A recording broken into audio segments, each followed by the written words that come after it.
Hi అండి, welcome back to our channel. It's me Soujanya. Please like, share and subscribe. ఈ రోజు నేను అవిసె గింజల పొడి ఎలా ప్రిపేర్ చేయాలో చూపిద్దామని వచ్చేసానండి.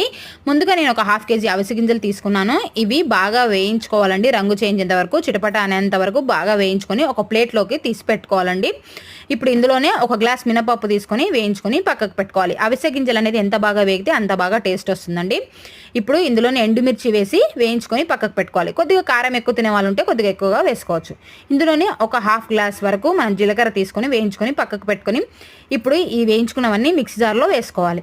ఇప్పుడు దీంట్లో మనకి రుచికి సరిపడా సాల్ట్ వేసి దీన్ని మెత్తగా గ్రైండ్ చేసి పట్టుకోవాలండి.